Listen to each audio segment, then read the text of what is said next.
Assalamualaikum dan selamat pagi. Berita pagi bersama saya Nazri Fahmi Syukri. Kerajaan akan memberi perhatian serius terhadap usaha mengangkat martabat seni, budaya dan sastra negara selaras ikhtiar yang digariskan dalam gagasan Malaysia Madani. Perdana Menteri Datuk Seri Anwar Ibrahim berkata pelbagai idea bernas dilontarkan semasa sesi dialog bersama 7 sastrawan negara semalam. Dalam pertemuan hampir 2 jam itu, Perdana Menteri mendengar sendiri keluhan, teguran dan pandangan sastrawan terlibat. Antara cadangan termasuk menjadikan kawasan sekitar Jalan Belfield dan Jalan Bukit Petaling Kuala Lumpur sebagai lokasi tumpuan kegiatan bahasa sastra kebudayaan.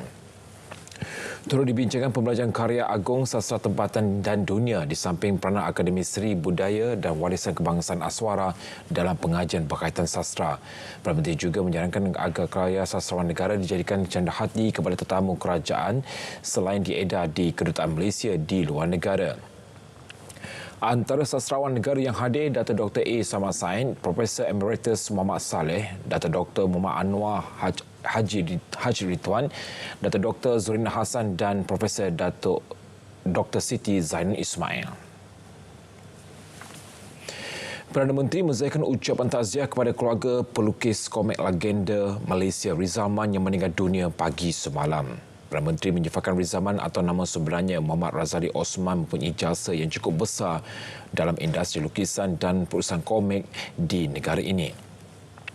Menerusi hantaran di Facebook, Datuk Seri Anwar berkata ketika industri komik masih di peringkat awal tahun 70-an, Rizalman sudah menerbitkan komik yang popular dan berjaya seperti Bujal, Salina dan Bambino selain banyak menghasilkan komik bercorak masyarakat dan penyiasatan. Beliau turut menyumbangkan kepada utusan pelajar sekitar 1970-an serta akhbar utama termasuk Mingguan Malaysia. Perdana Menteri mendoakan Allah Subhanahu Wa Taala mengampuni segala dosa Allahyarham dan rohnya ditempatkan dalam kalangan orang-orang yang beriman. Kartunis veteran berasal dari Kelantan itu meninggal dunia pada usia 76 tahun.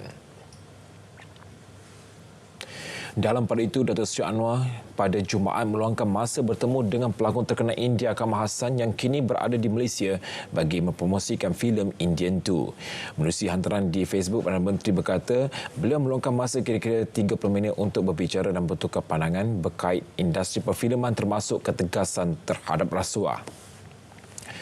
Kamal berada di ibu negara untuk mempromosikan filem Indian 2 iaitu sequel filem blockbusternya pada 1996 Indian.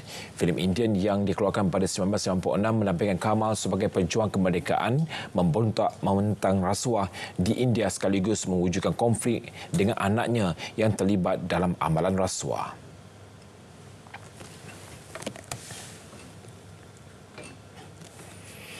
Suruhanjaya Pencegahan Rasuah Malaysia SPRM menahan seorang lagi individu iaitu Ketua Penolong Pengarah sebuah badan berkanun dipercayai terlibat dalam kes rasuah bernilai lebih 1.6 bilion ringgit membabitkan 2 projek lebuh raya di Lembah Kelang.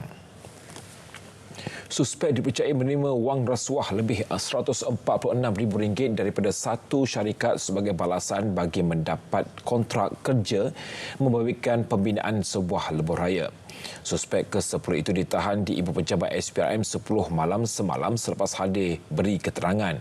Perintah reman 4 hari sehingga 1 Julai dikeluarkan oleh Magistrate Nazira Adlin Ahmad Khairul Razi di Mahkamah Magistrate Putrajaya. Magistrate Nazira Adlin turut membenarkan permohonan SPRM menyambung reman 4 suspek yang termasuk CEO syarikat konsensi lebuh raya yang ditahan Isnin lepas bermula hari ini sehingga 2 Julai. Kes disiasat di bawah Seksyen 16-A-A Akta SPRM 2009.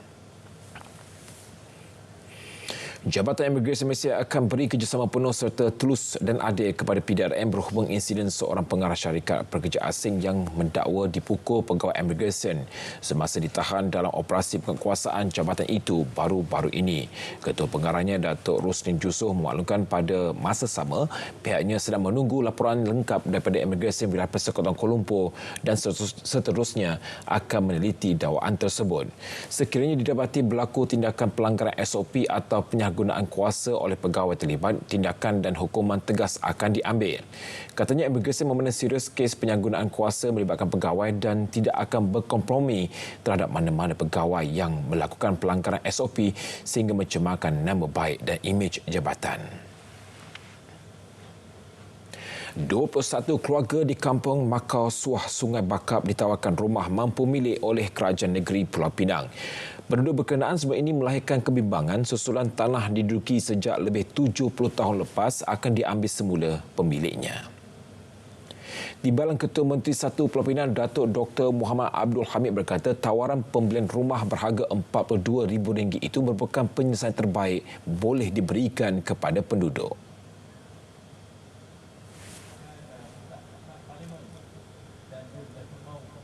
Kita akan membantu atas urusan ini untuk kebajikan rakyat. Duduk di sini, ini bukan tanah kerajaan, ini tanah individu, private land yang nak balik tanah ini daripada para penduduk. Jika semua orang terima tawaran ini, mempercepatkan proses pemilikan dan cuba dapatkan pampasan setinggi mana kita boleh daripada pemilik tanah supaya duit itu boleh digunakan sebagai duit muka. Saya pun rasa lega lah. Mungkin penduduk-penduduk kampung pun semua dengar. Mungkin mereka boleh terima kan. Bagi saya boleh terima lah kan. Kira orang kata untuk penyelesaian kami dah belenggu berapa lama dalam kampung ni kan. Jadi insyaAllah lah kalau kata mereka bagi kami terima sajalah. Insentif khas RM40,000 ditawarkan kepada wakil negara yang merangkul pingat emas dalam pertandingan kemahiran dunia WSC di Lyon, Perancis September ini. Menteri Sumber Manusia Steven Sim berkata ganjaran sebagai tanda sokongan, galakan dan dorongan demi memburu kejayaan yang cemerlang di pertandingan berkenaan. WSC akan berlangsung pada 7 hingga 16 September ini. 15 belia berkemahiran terdiri daripada pelajar institusi latihan kemahiran awam serta institusi pengajian tinggi seluruh negara akan bertanding dalam 14 bidang kemahiran daripada 62 keseluruhan bidang dipertandingkan. Peserta yang berjaya mencapai prestasi cemerlang dengan memungut pingat emas, perak dan gangsa akan turut dianugerahkan pengiktirafan Persijilan Diploma Lanjutan Kemahiran Malaysia oleh Jabatan Pembangunan Kemahiran dalam bidang kemahiran masing-masing. Sebanyak RM5.7 juta berjaya dikumpulkan kumpulan Milenium menerusi kutipan dana lelong amal yang diadakan pada 28 April lalu. Presiden dan pengasas kumpulan Milenium Datuk Seri Farah Khan berkata, hasil kutipan itu merupakan satu komitmen pihaknya untuk membantu dan menyalurkan bantuan kepada masyarakat menerusi 12 organisasi amal serta meraihkan ulang tahun kumpulan Milenium ke-35. Some of them did not even lobby, but as we know them in the community, we know that they are in dire needs of funds. Some of them have very, very low risk situations because of the COVID. So even though they never wrote to us or approached us, we had selected them. That's why media is important, because media tells their stories, and the stories are the ones that allow these charity organizations to shine and for their story to be heard. Beliau ditemui selepas majlis penyerahan mock cek hasil kutipan dana kepada 12 organisasi amal terpilih di Ibu Negara, antaranya Institut Tengku Afwan Afzan, Badan Amal Kasih Sayang Malaysia, Hospice Malaysia dan Yayasan Chowkit.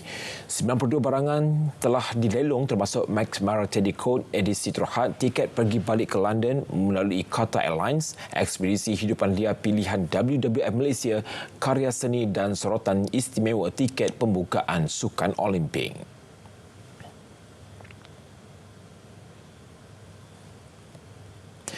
Berita pagi diteruskan dengan edisi Sabah dari Sungai ke Segara Palestin pasti merdeka. Assalamualaikum, salam Malaysia Madani.